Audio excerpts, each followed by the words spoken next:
कहते हैं घर से दूर चले जाओ, रोज़ की चिक चिक से दूर चले जाओ, गांव की उन बातों से दूर चले जाओ जहां लोगों को अपनी ज़िंदगी से ज़्यादा दूसरों की ज़िंदगी में दिलचस्पी होती है।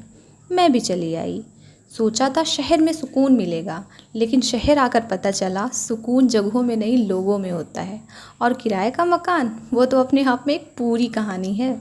मैं लगभग 24 से 28 साल की उम्र के बीच के अपने कुछ सालों का अनुभव बता रही हूँ। सिर्फ 3 साल, लेकिन यकीन मानिए 3 साल कम नहीं होते इंसानों को पहचानने के लिए। कहीं मकान मालिक बहुत अच्छे मिले तो कहीं ऐसे मिले जिन्हें लगता था कि किराया देने के साथ हमने अपनी प्राइवेसी भी किराए पर दे दी है। बिना बताए कमरे में चले आना, अचानक दरवाज़ा खटखटा देना, या फिर ये देखने आना कि ये कर क्या रहे हैं। अरे भाई, पति पत्नी के कमरे में हर वक्त झांकना कोई अपनापन नहीं होता है। कुछ दूरी और कुछ लिहाज भी ज़रूरी होता है। आखिर संविधान का आर्टिकल 21 हर इंसान को गरिमा और व्यक्तिगत स्वतंत्रता के साथ जीने का अधिकार देता है। हाँ, और सुप्रीम कोर्ट भी कह चुका है कि प्राइवेसी राइट टू लाइफ का ही हिस्सा है। मतलब हर इंसान को अपनी निजी ज़िंदगी में बेवजह दखल देने से बचने का अधिकार है। लेकिन छोड़िए, सिर्फ मकान मालिक ही नहीं, कुछ किराएदार भी कमाल के मिले।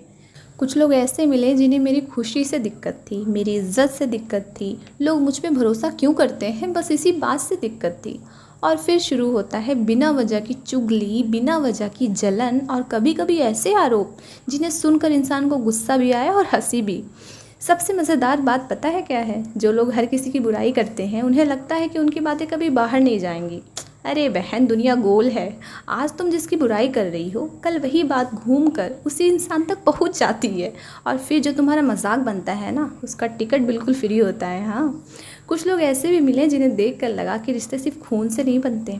कुछ किराएदार भाई जैसे मिले, कुछ दोस्त जैसे मिले, कुछ ऐसे मिले जिनकी ईमानदारी और वफादारी को आज भी सलाम करने का मन करता है। इसलिए अगर कोई मुझसे पूछे किराए के मकान का सच क्या है, तो मैं कहूँगी मकान किराए का होता है, लेकिन सुकून और तकलीफ़ दोनों इंसानों के किरदार से मिलते हैं। और आखिर में एक छोटी सी बात, हर साल सामान बांधा है, हर बार नया पता लिखा है, हर बार किसी किराए के कमरे को घर बनाने की कोशिश की है। कभी पर्दे बदले, कभी दीवारें सजाई, कभी कोने में अपने सपने रखे, और फिर एक दिन आगे बढ़ गए।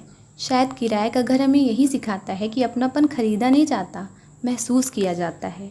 और दिल आज भी ख्वाब देखता है कि एक दिन एक छोटा सा घर होगा जहाँ दरवाजे पर नाम मेरा होगा, दीवारों पर पसंद मेरी होगी, और सुकून भी मेरा होगा।